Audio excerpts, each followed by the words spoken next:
You must think I'm ugly. You must think I'm fat. You must think, and I'm just sitting there like, huh? I didn't say, what did I? People generally don't like when you energetically aren't pouring into them trying to win their validation.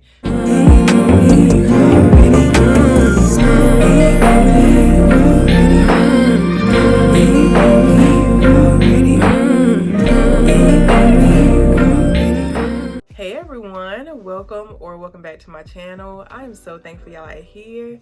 I pray you can find home here, and if so, welcome. So first things first, I just want to say thank you so much for all the support on my last video.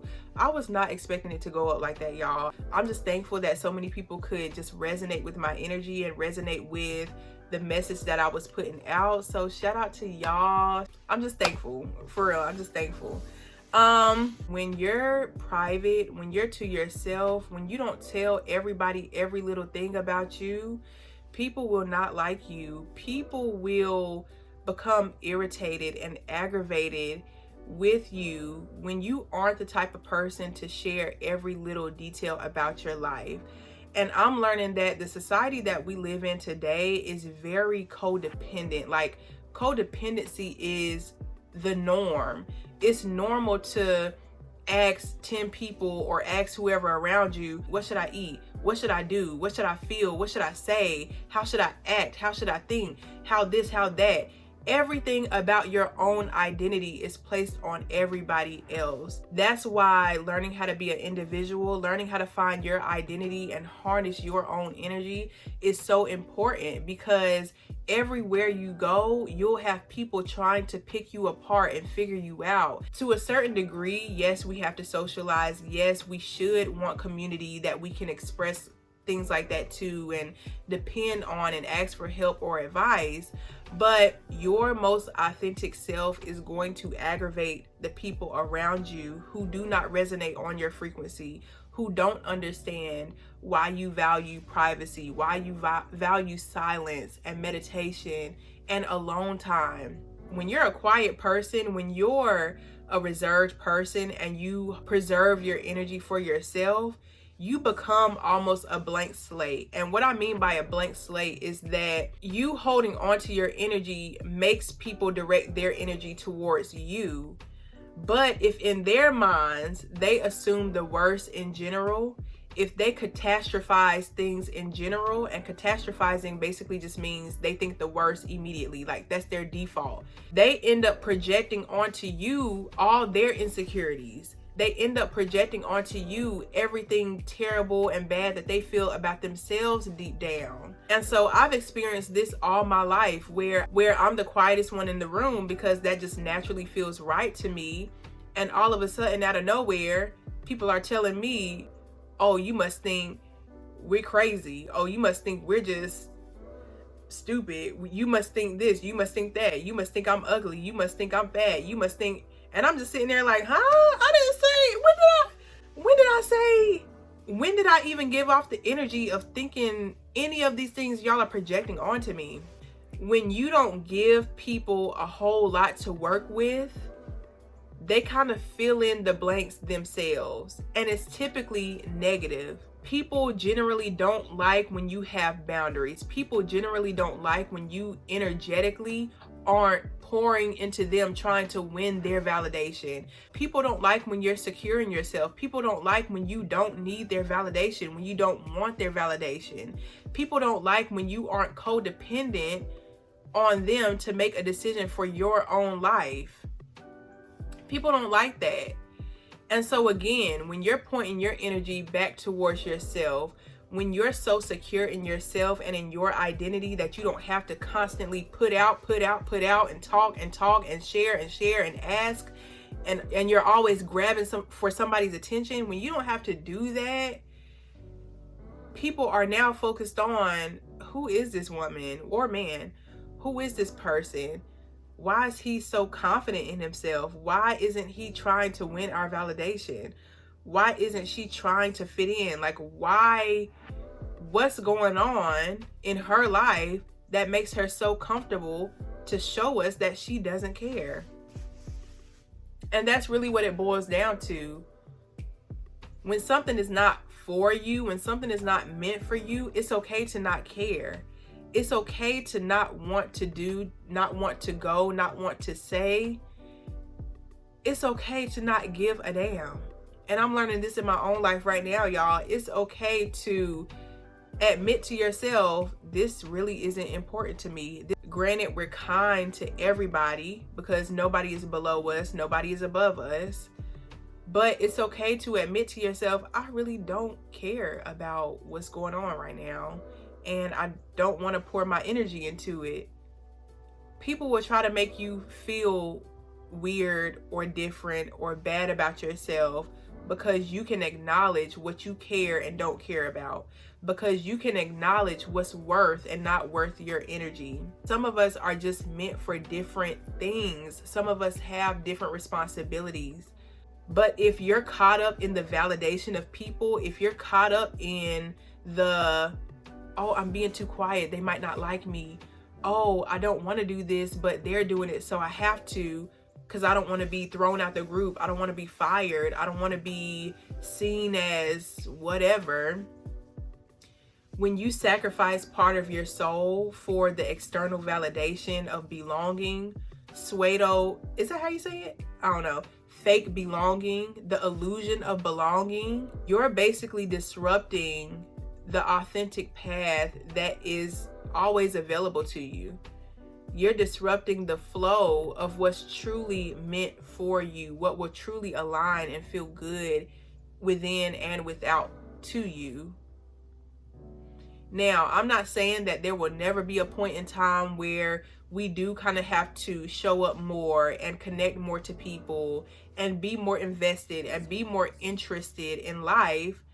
But understand that these moments that we'll have to show up, we'll actually want to show up because we will see the value in showing up. We don't show up for the validation. We don't show up for the hooting and the hollering of things. We don't show up or hang out with people or do things just because, oh, everybody else is doing it. And so because you're the type of person who doesn't need that validation, who doesn't have to feel like they belong in every little group or every little space they enter, because you're okay with sticking out, understand the pros and the cons that come with you being secure in yourself. They'll project all their insecurities onto you because you aren't giving them validation. You aren't telling them, oh, you're gorgeous, you're pretty, you're amazing. Oh my gosh, you're not giving them that every single day and every single moment. And so because they need that positive validation constantly and they're not getting it from you, that negativity, that negative thinking, that negative feeling that they have towards themselves, that disgust, that shame that they live with every day, they start to project that onto you. And they say, wait a minute, if she's not giving me positive validation and telling me I'm great and telling me I'm amazing, she must think I'm evil. She must think I'm stupid. She must think that she's better than me because I feel like she's better than me. Y'all, this is how insecurities work. And that's why I talk a lot about insecurities on my channel when it comes to us healing ourselves, because you never want to be in a situation where you're incorrectly labeling somebody or misreading a situation because of your own insecurities. You never want to be dependent on other people for your very sense of self. You should wake up every day and feel like I'm the best me I can be today, and I'm only getting better. I'm beautiful. My heart, my soul is beautiful. My looks are beautiful. I feel good in my body. I am adored. I am loved. People want to love me. People want to be kind to me. You should be able to give yourself that validation even if nobody else can give it to you. I don't care if it's your family that can't give it to you, your friends that can't give it to you, your spouse that you sleep next to every night, they can't give it to you. You should be able to say, regardless, I am who I am, and I love that for me. I love that for you. I love being who I was meant to be. I love that I was born into this energy, into this body. I love that I'm constantly led towards my next next best decision. I love that I'm constantly being led to greater, to a better life, to a more fulfilling life. I'm thankful for that. So we have to accept the reality that everybody is not happy with themselves. Everybody can't give themselves that validation in the same ways we can, you can, I can. I used to think that everybody was able to sustain themselves. Everybody was working on themselves and working to be better for themselves, and, you know, taking accountability and searching for a more genuine and fulfilling life and searching for loving friends, you know, all the things, y'all, all the things. But everybody is not like that. Some people will be comfortable in the same space, in the same energy, in the same everything that they have been in for the past 10, 20, 30 years. Like, some people will stay the exact same for the rest of their life, talking about the same drama, the same gossip, the same restaurants. Like, and that's not to say that it's anything wrong with the same restaurants, because I will eat Chipotle every day. I ain't gonna lie to you. But y'all get what I'm saying? Like, some people are not only okay with remaining the same, but some people are truly destined to just be the same in this lifetime. But you aren't one of those people. I'm not one of those people, and that's why we're here right now.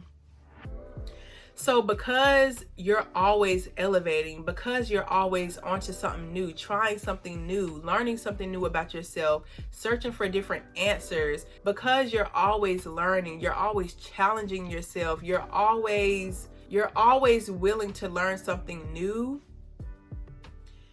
this is why your energy goes to yourself. You have so many things that you focus on that you don't have extra energy to gossip about people. You don't have extra energy to tell people about the 50 million things that you're doing and that's in your mind on a day-to-day basis. Some of us have such full, juicy lives and inner worlds as introverts that we could go on for days and days and days about the things that we experience, that we learn, that we have within our energy field, that we have within our minds and our hearts. Like, that's why so many of us are very deep and passionate. Maybe you're not the best at small talk, which I get it, but small talk is kind of necessary as we navigate through the world, but I won't talk about that right now. But that's why a lot of us aren't good at small talk. That's why a lot of us, we like getting into the nitty gritty and the deep talks and the conversations that invite our deepest self, our deepest identity, our deepest thoughts. You know, we like depth, we like substance, we like figuring things out and getting to the root of things. But everybody is not like that. We desire connection, not just any connection, but we desire connection with the people who are meant to be in our lives, with the people who we are meant to align with and do and create even more with. But right now, it's a time to learn how to master your energy without taking it personal how other people are treating you while you're in your energy.